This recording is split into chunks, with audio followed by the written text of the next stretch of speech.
Hi families, உங்கள் குழந்தை என்ன கொடுத்தாலும் சாப்பிட மாட்டேங்குதா? நானும் வெரைட்டியாக பண்ணி கொடுத்து பார்த்துட்டேன். பட் சாப்பிடாம விளையாட்டில் தான் ஆர்வமாக இருக்காங்க. சாப்பிடாதனால வெயிட்டும் கம்மியாயிருச்சு. போகிறவன் வரவெல்லாம் என்னம்மா குழந்தைக்கும் சேர்த்து நீ தான் சாப்பிட்றியான்னு கேலி கிண்டல் பண்ணிட்டு போகிற அளவுக்கு ஆயிடுச்சு. என்னதான் பண்ணுறதுன்னு தெரியல. குழந்தை சாப்பிடலன்னா நம்ம ஃபுட் சேஞ்ச் பண்ணிகிட்டே இருக்கக்கூடாது. நாம் சாப்பிட்ற சாப்பாட்டையே குழந்தைங்களுக்கும் கொடுத்து பழகணும். கடையிலேருந்து ஃபுட் எதுவுமே வாங்கி கொடுக்கவே கூடாது. நான் சொல்கிற ரெசிபி என் பேபிக்கு நான் ட்ரை பண்ணது. ரொம்ப அடம் பிடிக்கிற ஒரு ஆள் தான் என் பேபி. சில குழந்தைங்க சாப்பிட மாட்டேன்னு ஜஸ்ட் அடம் பிடிப்பாங்க. பட் என் பேபி அழுது ஓஞ்சு போய் ஒரு கட்டத்தில் தூங்கிடுவான். கடைசி வரைக்கும் சாப்பிடவே மாட்டான். இப்போ அவனுக்கு 1 வயசு 3 மந்த் ஆகுது. இப்போ அவனே விரும்பி சாப்பிட்ற அளவுக்கு ஒரு ஃபுட்டு நான் ரெடி பண்ணியிருக்கேன். ஒரு நாள் நான் சாப்பிட்டுட்டு இருக்கும்போது சும்மா வாயில் ஊட்டி விட்டேன். அதில் திரும்ப கேட்டு அழ ஆரம்பிச்சிட்டான். உடனே டெய்லி லஞ்சுக்கு அதையே கொடுக்க ஆரம்பிச்சிட்டேன். 10 kg இருந்த என் பையன் இப்போ 12 kg ஆயிட்டான்.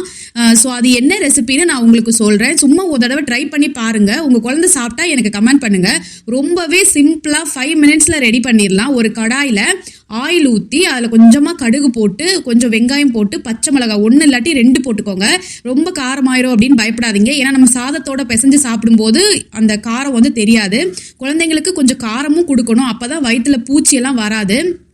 நான் வந்து 2 சில்லி வந்து ஆட் பண்ணிக்குவேன்.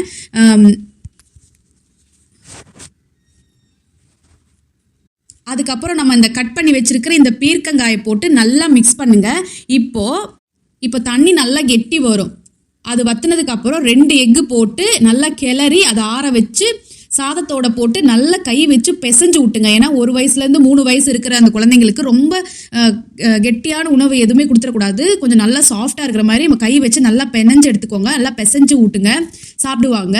இந்த மேகி நூடுல்ஸ் மசாலாவில் ஒரு டேஸ்ட் இருக்கும். அதனாலேயே குழந்தைங்க இந்த மேகி எல்லாம் விரும்பி சாப்பிடுவாங்க. அது எல்லா குழந்தைங்களுக்கும் பிடிக்கும். அதே மாதிரியான ஒரு டிஃப்ரெண்ட் டேஸ்ட் வந்து இந்த பீர்க்கங்காயில் இருக்கும்.